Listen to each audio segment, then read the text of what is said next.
The CBS Radio Mystery Theater presents...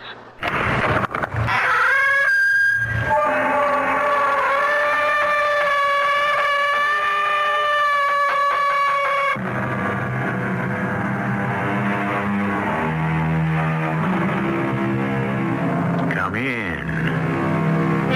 Welcome. I'm E.G. Marshall. As Mr. Ibsen says, we are all ghosts. In us are all sorts of dead ideas, all kinds of old dead beliefs. We can never be rid of them. Whenever I read a newspaper, I fancy I see ghosts between the lines. There must be ghosts all over the world, countless as the grains of sand. And we are so miserably afraid of them, all of us.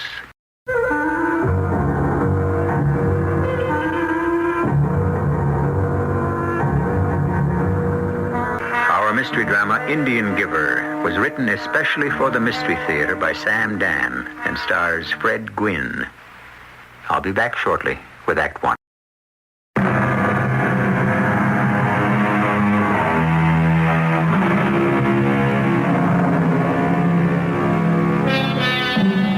Oh, how we long for those supposedly uncomplicated times we call the good old days.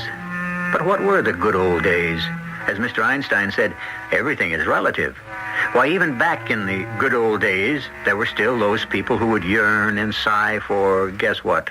Right, the good old days. And just think, some 30 or 40 years from now, these will have been the good old days. Can you imagine? Well, let's go back to what many people are convinced were the good old days, just around the turn of the century. Madam? Jitters, I was about to send for you. Yes, madam. Is dinner late? My guests are simply famished. Concerning dinner, madam, it seems that other arrangements will have to be made. Other arrangements? Yes, madam. Such as? We shall have to send round to Delmonico's or Rex's for food, madam. But I had thought dinner was being prepared by our own staff in our own kitchen. It was. Jitters, suppose you tell me exactly what is going on here. The staff was busily engaged in the dinner activity, madam, and suddenly all of them decided to leave. Quit? In the midst of... Not quit, madam. Leave. I fail to perceive the distinction. It seems that they were frightened. Frightened? Yes, madam. By what? By a ghost. A ghost? Yes. Jitters, you know perfectly well there's no such thing as a ghost. Yes, madam. Well, then how could anyone possibly... They heard it. Oh, it's ridiculous. And I heard it, too. You heard it? Yes, madam. We all heard it below stairs. The staff bolted. I came here directly to make a report. Oh, that was the proper thing. You say you heard a ghost? Can you describe what it said? Well, that will not be necessary, madam. Listen, you may hear him for yourself. Ladies and gentlemen, my friends, please. Now, there's nothing to it. Oh, Mr. Vanderbilt, this is Asta. Mr. Britt, please, I assure you. Mr. Carnegie, it is...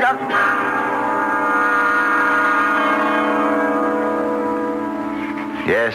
What is it, Miss Dowdy? There's a lady to see you. A lady? Yes, sir. Who is she? Oh, sir, she's one of them great swells. Now, Miss Dowdy, how many times have I told you not she's to... wearing diamonds and jewels. She's like a beautiful queen. What is her name, Miss Dowdy? Her name? Yes, hang it all, her name. Oh, Mr. Smallwood, when you shout at me, I... Dash blame it, Miss Dowdy. She must have a name. Oh, yes, sir, but when you shout, I just forget everything. My mind... Thunderation, Miss Now, Dowdy. see here, Mr. Smallwood. I won't have you abusing that poor girl. Oh, why, it's... I could hear you in the reception room. It's Mrs. Soames. Mrs. Victoria Soames. You've terrified this poor child. This is indeed an honor, Mrs. Soames. Taking advantage of her naivete and her innocence and the fact that she needs the job. I'm not taking advantage of her. She's taking advantage of me. She happens to be one of the handful of people in this confounded city who knows how to operate that newfangled typewriting machine. Still, Mr. Smallwood, common politeness would require... Common politeness, Mrs. Soames, is not enough. One must have extraordinary politeness to deal with Miss Dowdy. Now, my girl, back to your desk. Oh, yes, sir. Well, Mr. Smallwood, I must say you have not made a very good first impression. It is not my business, Mrs. Holmes, to make good impressions, but to create favorable results. Were it not for the fact that you are highly recommended by no less a personage than the police commissioner of New York City, Colonel Theodore Roosevelt himself, I should terminate our relationship at once. Madam, you cannot terminate what has not yet begun. I require the services of a private investigator. I requested my friend and distant cousin, Colonel Roosevelt, to recommend a gentleman of spotless character, unimpeachable reputation, and immaculate integrity. Oh. And the commissioner? The commissioner suggested that I lower my sights. He advised me to settle for you. Oh, indeed. Colonel Roosevelt says that you are a veritable Sherlock Holmes. Now then, I am Mrs. Victoria Soames. Wealthy widow of the late Gustavus Adolphus Soames. Everyone knows that. And you are here to consult me because of a disturbance in your house. I would say it's of, supernatural origin. Oh, who told you? Mm-hmm. You told me. I've said not one word concerning the motive for my visit. On the contrary, Mrs. Holmes, you have been most eloquent. Besides, the thing is simplicity itself. Is it? We begin with the fact that you are colorblind. Well, who told you? You told me. You are wearing a yellow blouse with a maroon skirt. Oh, am I? In the ordinary way, you would not have committed such a gaffe because you were always carefully dressed by your personal maid. Isn't that so? You are the detective. But this morning she was not present, and neither was your coachman. And who told you that? You told me. On the bottom of your skirt there are some stains of mud. Had your coachman been on duty, he would have brought your carriage around to the entrance of your mansion. But this time you were obliged to walk down the street, which was still wet with last evening's rain, to seek a cab. Your cook has also deserted you. Who told you? You told me. Your jacket. On the right cuff is the tiniest reddish-black stain. It could only be caused by one of those splendid new berries recently created by the celebrated Dr. Boysen. They are served only at sour wines, which is where you had breakfast this morning. Well, I must say Sherlock Holmes could not have done better. Sherlock Holmes could not have done as well. And so, obviously, there is a domestic crisis. Or, more accurately, a crisis among the domestics at the Soames mansion. Isn't that so? Pray continue, Mr. Smallwood. Most, if not all of them, have left you. And why? Surely it is not because of wages or working conditions. A position in your household is a prized post. You are known as one of the most generous employers in the city. Therefore, what could cause your servants to leave the house, and all at the same time? The obvious answer: they would not leave. They would have to be driven. But what could drive them away? Why, fear. And what sort of fear? Physical, tangible fear? Unthinkable. Therefore, it must be a fear of the unknown. The unknown, the supernatural, ghosts. Am I correct? It was scarcely necessary for you to indulge in this parlor trick type of deduction. I see that you're not impressed. Very well, madam. You have a ghost on the premises. That's ridiculous. Why? Because ghosts cannot and do not exist. The sound of a ghost was heard. Heard? By my servants, by myself, and by my guests. Your guests heard the ghost. That's fascinating. Is it? Yes. You see, the word guest and ghost share the same root, as does host. It all originates in the concept of the stranger. Yes, well, what do you intend to do with my ghost? What is there I can do? You have just informed me that ghosts do not exist. Someone or something is creating noise that people assume is being made by a ghost. And you heard this noise? Oh, yes. And what do you think it is? I have no idea. Had this noise ever been heard before? No. I see. Precisely what is it that you see, Mr. Smallwood? The noise is either rational or supernatural in origin. Is that a fact? What rational cause can there be for the noise? Rational? A faulty draft in a fireplace. Loose shingles on the roof. No, the house is kept in perfect repair. Then someone may have created the noise intentionally. For what purpose? Mrs. Soames, you are the acknowledged leader of society in our city. I'm sure you have rivals. Pretenders would be a more accurate term. There are those who would contest your place. Usurp my place, if you please. Of course. And according to the society pages of the press, one of these is Mrs. Sterling Van Poundsforth. No one takes her seriously.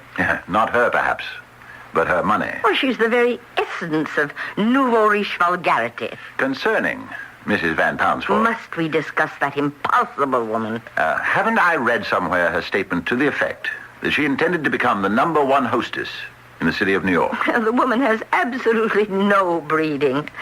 And that is why I will not allow her in my house. Can she be the cause of the disturbance? For what reason? For the obvious reason. To drive people away from your home. But how could she do it? The how is what we must determine. That is what I shall pay you to do. Of course, the woman may be innocent. Impossible. Bring me the facts and the proof as soon as you can. I shall have to visit the house and hear the alleged ghost for myself. Oh, very well. If you must waste time.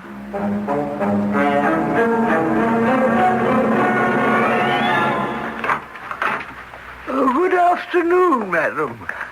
Jitters, this is Mr. Smallwood, a private investigator. Yes, madam. Have any of the staff returned yet? No, madam. Well, then, we shall have to see about hiring others. Yes, madam. Has the thing, has it been heard again, Jitters? Yes, madam. Constantly. And what does this thing sound like, Jitters? Well, sir, if you will be kind enough to listen. Where is it coming from? Well, it seems to be coming from everywhere. The stairwell. Downstairs. I would say from the dining room fireplace, sir. All right, Jitters. You go in there. And I'll run downstairs. I shall go with you. No, Mrs. Soames. It may be dangerous. Nonsense. It's probably that Poundsworth woman. She's probably sneaked into the house and... Oh, wait for me.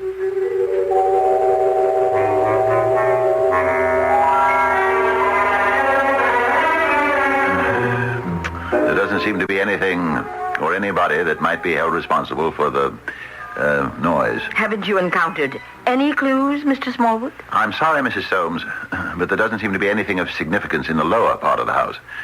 I suggest we ask Jitters if he has been able to find something. Jitters? Jitters, come in here, please. Jitters! Oh, now, that's strange.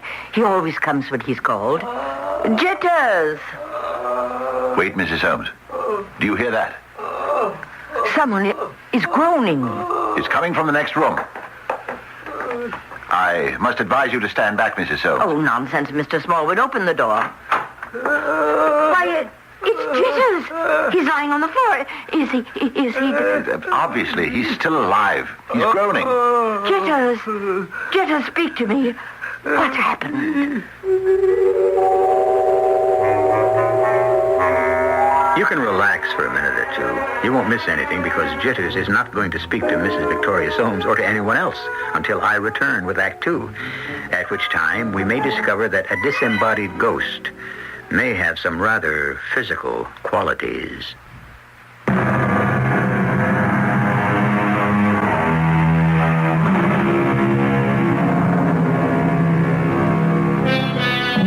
We're in the home of Mrs. Victoria Soames, a leader of the social scene in the New York of just before the turn of the century. Mrs. Soames is having a problem with, of all things, a ghost, and it is wreaking havoc with her social life. The ghost hasn't done her butler, Jitters, an awful lot of good either. Jitters. Jitters, speak to me. You'll be all right, Jitters. Jitters? Oh, madam. Oh, that's perfectly all right. Now, you needn't try to sadden. With your permission, madam, sir, would you assist me? No, Jitters. Just lie still. If you would, sir, I'll be all right, I think. That's quite a bump you've got in your head. We will send you to the doctor. Jitters, what exactly happened? Well, I was standing here by the fireplace, and I heard a noise. Was it the same noise we all heard? Yes, but in addition to that, sir, another noise. Can you describe it? It sounded like footsteps. Footsteps? Yes, madam. And where was that noise coming from? It seemed to be coming from behind me. And what did you do? Well, I turned round. Yes? And at that point, I was aware of a sharp blow on my forehead. Did you see anything? I was vaguely aware of a form. A form? What sort of a form? Well, it was just a kind of a thing, sir. There was this sudden shape, and then I felt a blow. Was the blow administered by the shape? I would assume so, sir. Then the blow had to be administered somehow, with a hand. Well, I couldn't say whether whatever it was had a hand. Was there a blunt instrument of some kind? I couldn't say, sir. Well, very well, Jitters. That will be all. You may go. Thank you, sir. Well, what have you discovered? We may not be dealing with a ghost. I could have told you that. On the other hand, we may. We shall have to follow both lines of investigation. Both lines, Mr. Smallwood? Yes. As I said before, the natural and the supernatural. That dreadful Van Poundsforth woman is behind all this. What are you doing, Mr. Smallwood? Obviously, I'm tapping on the wall. How is Mrs. Van Poundsforth behind all this? Why are you rapping on the wall? To see if there is some secret doorway or passage. I never heard of any such To thing. support the theory of a rational explanation, there must be some secret means of entrance and egress for whoever is making these ghost-like sounds. Don't you agree? Oh, this is your hypothesis, Mr. Smallwood. He could have only gone out the front door. The rear entrance is on the lower level, where we were.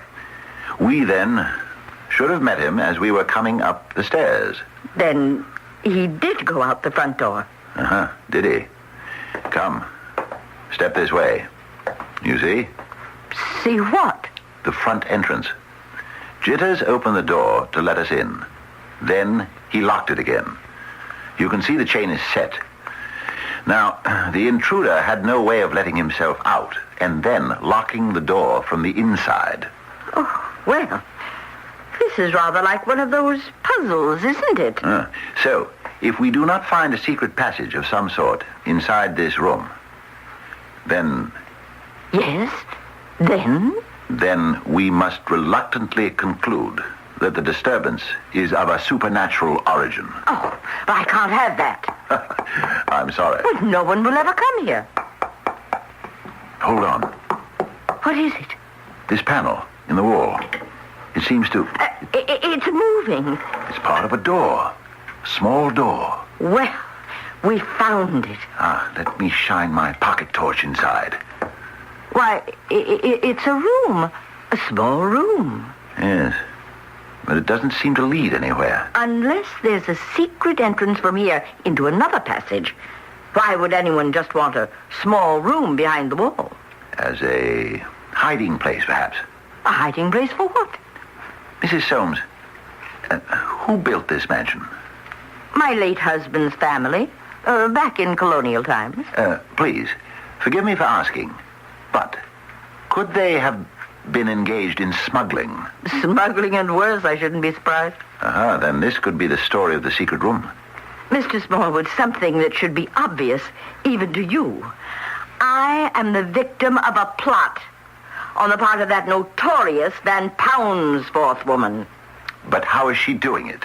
She had hired someone to steal in and out and make that horrendous noise. But there is no way for that person to get in and out. Are you telling me that we did not hear the voice? No, Mrs. Soames. Are you telling me that Jitters was not assaulted?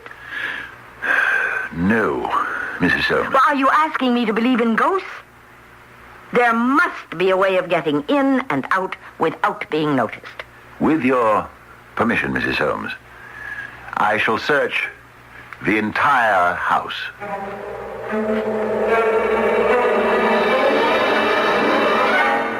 Well, Mr. Smallwood, have you any results for me?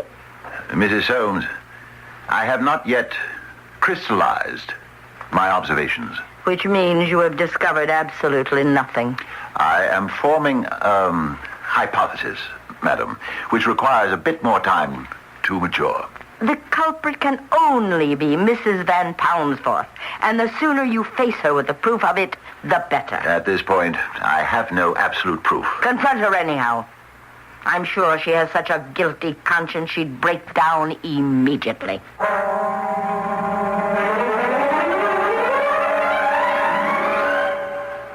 Mr. Smallwood.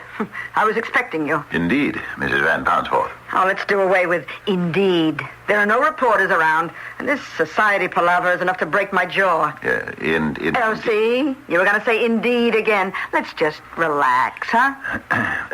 Why were you expecting me? You know, behind your fancy suit and that highfalutin conversation, I can see Jersey City. I don't see how that is germane to the... Well, I'm from Newark myself, but I don't try to hide it. That's what's killing this Victoria high horse Soames. You still haven't answered my question. Oh, why was I expecting you? Elementary, my dear Watson, as it says in the books. She sent you here. Uh-huh. What makes you think she would do that? Oh, climb off it. It's a plot, don't you see?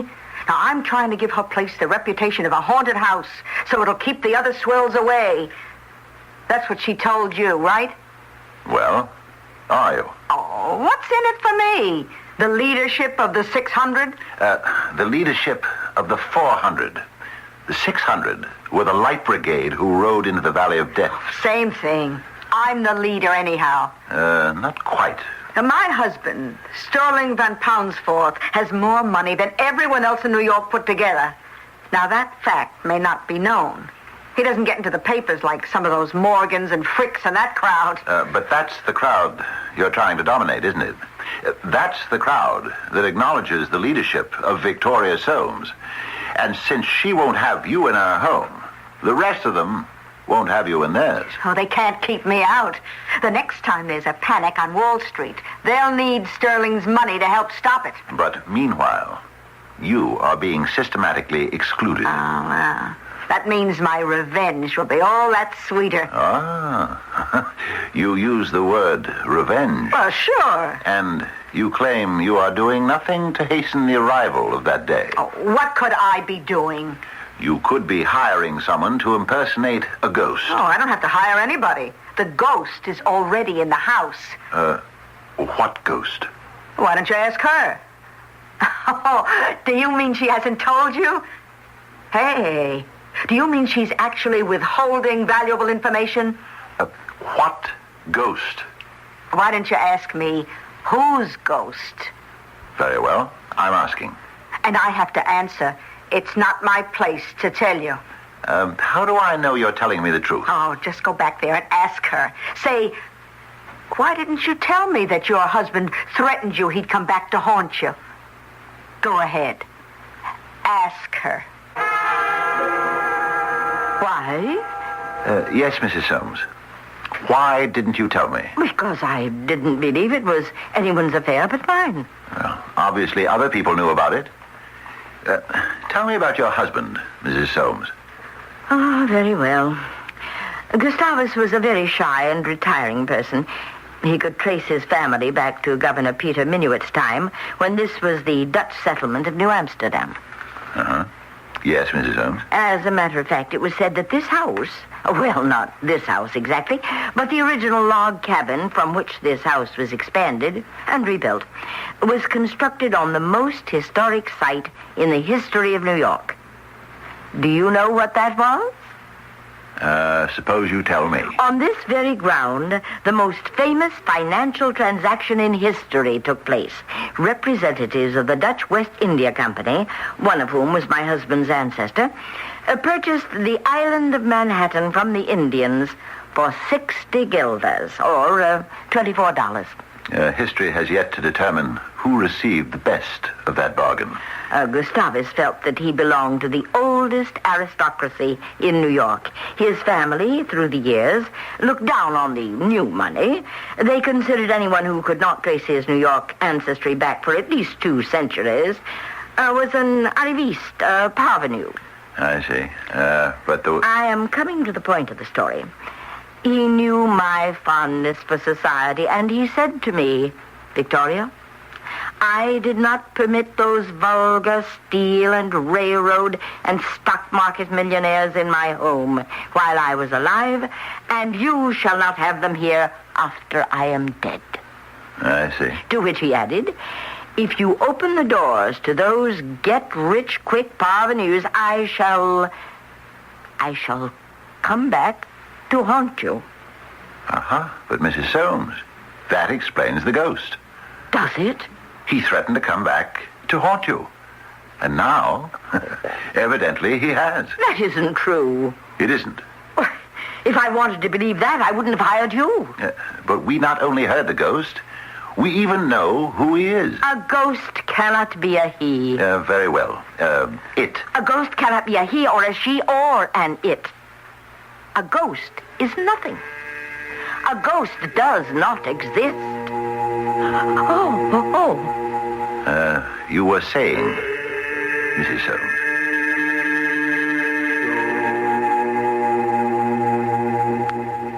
We're listening to this ourselves. Where is it coming from? If it's truly a ghost, it can be coming from anywhere. But if it isn't a ghost, then we have problems, don't we? Actually, a non-ghost in this situation would be even more mysterious than a real ghost. Fortunately, there is still a third act which should clear up most of the puzzle when I return.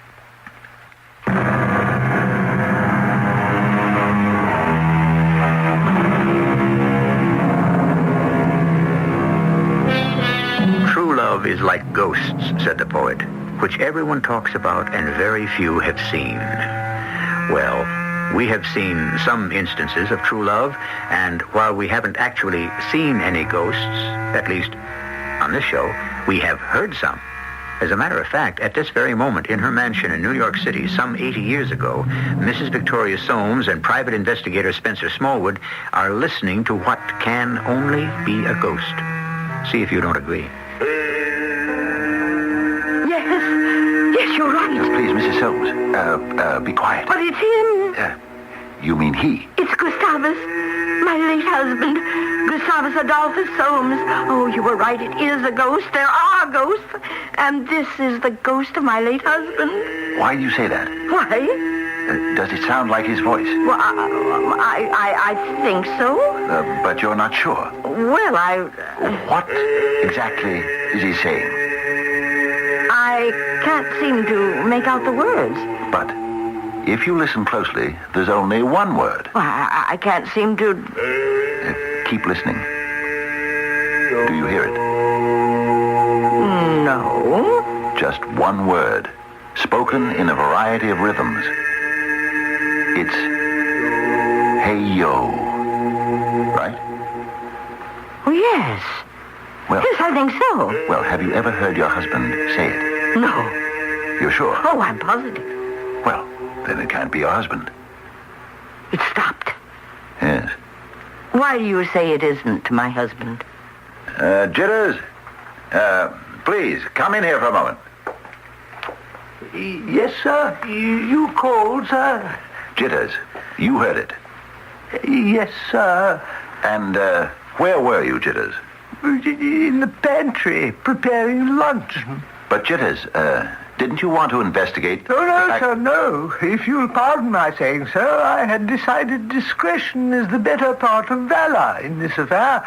The last time I attempted... Of course, Jitters. And we can still see that ugly bump on your head. Very well, Jitters. That will be all. Oh, thank you, sir. Mr. Smallwood, I am at a loss to understand you. First, you proved to me that there was such a thing as a ghost over my most vehement objections. And second, you insist that the ghost was that of my late husband. And now that I believe you, it seems you've changed your mind. One must be flexible at all times.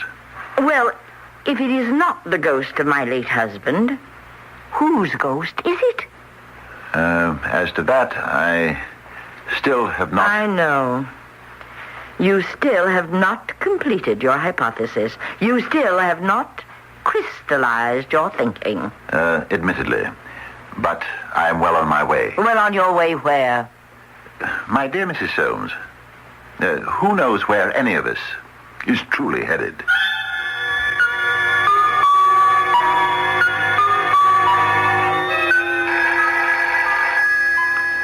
Miss Dowdy, if that's Mrs. Soames, tell her I'm not in. Oh, yes, sir. Hello? This is Mrs. Soames. Is Mr. Smallwood there? Oh, he says to tell you he isn't in, Mrs. Soames. Oh, for goodness sakes, Miss Dowdy, give me that telephone. Oh, Mrs. Soames. Mr. Smallwood, I have some news for you. Mrs. Van Poundsforth, that execrable woman, is boasting that she has already hired most of my servants. Oh? And she quotes them as saying that the atmosphere in the Soames mansion is too terrifying. Can you imagine? Well, Now, Mr. Smallwood, you must do something. Do you realize that no one comes to see me anymore? no, but And even if they did, how could I serve dinner? it's a problem. But I engaged you to solve that problem. And I shall. When? Soon. Soon? I'm working on a lead right now. Tell me about it.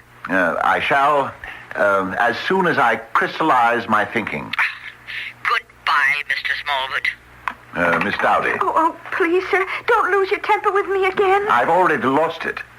You'd better take the rest of the afternoon off, or I shall not be responsible. Oh, please, sir. I'd rather take tomorrow afternoon off. But Miss Dowdy, I'm angry with you this afternoon. Oh, it's all right, Mr. Smallwood. You'll be angry with me tomorrow afternoon, too. And I must have tomorrow afternoon off. Must you indeed? Oh, yes, sir. My intended is taking me to see the Wild West show. You have an intended? Oh, yes, sir. You will marry and produce little Dowdies just like yourself? Oh, sir, we did want to see the Wild West show. It's Buffalo Bill's Very well, Miss Dowdy. You may have tomorrow afternoon off, too. Oh, sir, it's a fantastic show. Please, Miss Dowdy. My favorite's always been the Indians. Spare me the agonizing details. Oh, it's so exciting. The way they come in on horseback and they're shouting their war chant. Hey-yo! Hey-yo! Hey-yo! Miss Dowdy, why don't you leave me now before I... Wait. What did you say? I didn't say anything. That word. Which word? The one that the Indians use. That word. Hey-yo. Oh, they say it all the time. No matter what they're doing, it's hey-yo this and hey-yo that and hey-yo all day long. Are you sure? Oh, please, sir, don't yell at me again. That word. Are you sure? Oh, yes, sir, I'm sure. That is, I think so.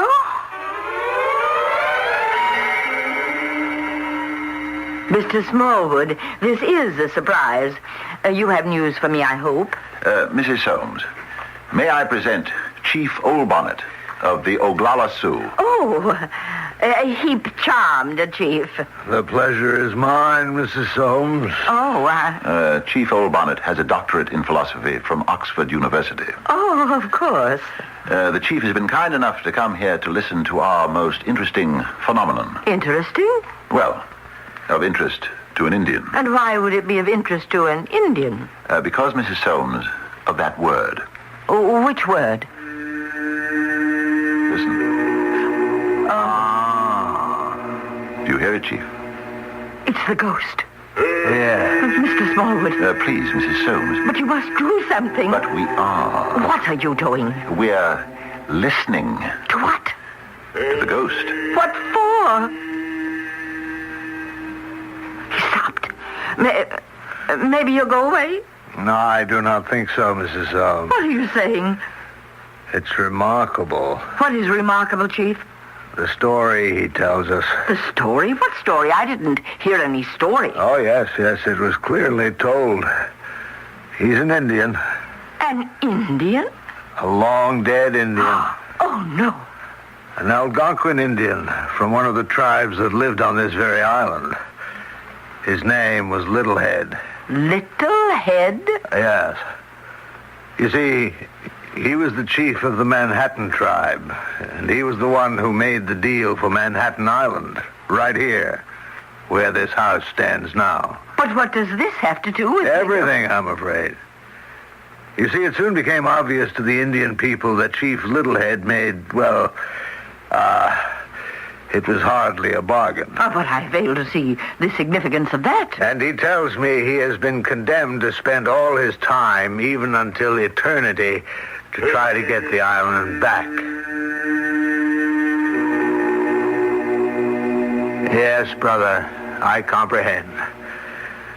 Tell them the diamonds were only glass that soon broke, and the hatchets couldn't chop, and the knives couldn't cut, and even the mirrors showed a false reflection.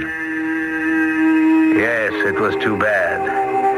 And the bright cloth faded in the sun. You mean he has told you all this? Of course. But how? He's only been saying one word. Hey, yo. True. It may be only one word, but it speaks volumes. It all depends on how it is said. You say, hey, yo. You say, hey, yo. You say, hey, yo. You say, hey, yo. You say, yo. Hey. Hey, yo, hey. It conveys a veritable treasure trove of meaning. Yes, Mrs. Soames. And therefore, we have discovered that this poor chieftain wanders through this place as a ghost, vainly trying to change the course of history, mourning for what has happened and for what might have been. And this is what you have discovered? Yes. This is what Chief Old Bonnet has discovered. And I find it reasonable. Don't you? Oh, it's unfair. I'm dreadfully sorry. It was a cruel trick to play on Chief Littlehead and all the Indians. But how can it be made right? You would have to give them back to the island. Oh, then once again they would be getting the worst of the bargain. At least you can now account for the ghostly noise. But that does me no good. It won't help me get people to come here to my house. No, I cannot accept this answer to the problem. You cannot, Mrs. Soames. No, I cannot.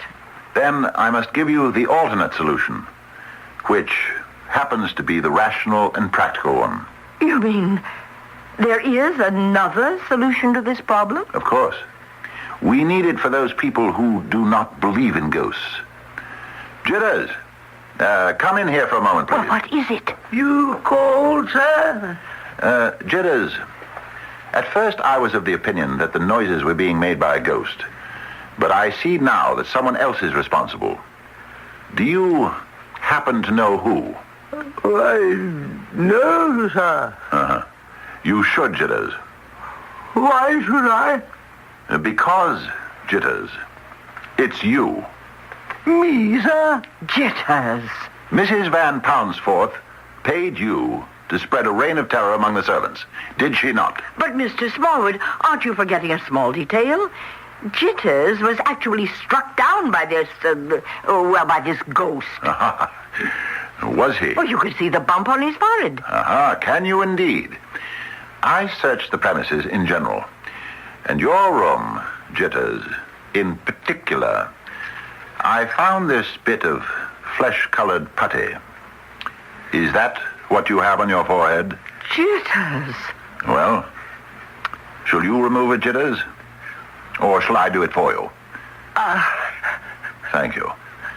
You see, Mrs. Soames, jitters only pretended to be struck down. Oh, Jitters, how could you? Well, I was merely following my late master's instructions. His instructions? Yes, madam. I was present when he said to you, Victoria, if you entertain all these people I didn't like while I was alive, after I'm dead, I'll come back to haunt you. Did you recall that statement, madam? Oh, yes. Yes, well, after you had left the room to call the doctor, he motioned to me to come closer, and he said, Jitters, see that I come back to haunt my wife if she pulls any of that stuff. Promise? He made me promise. Oh, my poor Jitters, you were only being loyal. Yes, madam, and I must keep that promise. Then what am I to do? There are two solutions, madam. Two solutions, Jitters? One, you could fire me. Oh, I wouldn't care to do that. Or two, Mr. Soames said he wanted me to help him haunt his wife. But if you were to marry Mr. Smallwood here, you would no longer be Mr. Soames' wife, and his wishes would no longer be binding. What a smashing idea, Jitters. How could I ever survive without you? Marry Mr. Smallwood. Now, what do you think of that, Mr. Smallwood? Well, Mrs. Soames, I have not yet had a chance to, I know. To crystallize your thinking. What do you think, Chief Old Bonnet? Hey, yo. Well, there you are, Victoria, my darling. It has just become crystal clear.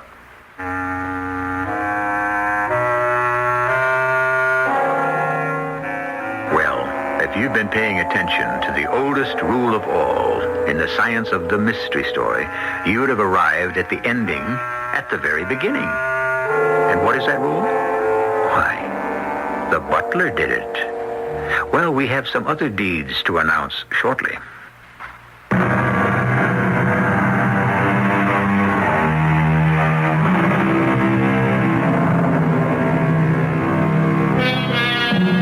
We try to offer something for everyone. If you're practical, it was Jitters the butler. If you're supernaturally oriented, it was the ghost of an Indian chief. Maybe it was both. Or maybe it was the ghost of the late Gustavus Adolphus Soames. Maybe it was all three. After all, this is the place where we deal in endless possibilities 7 times each week. Our cast included Fred Gwynn, Mary Jane Higby, Robert Dryden, and Bryna Rayburn. The entire production was under the direction of Hyman Brown. This is E.G. Marshall inviting you to return to our Mystery Theater for another adventure in the macabre. Until next time, pleasant dreams.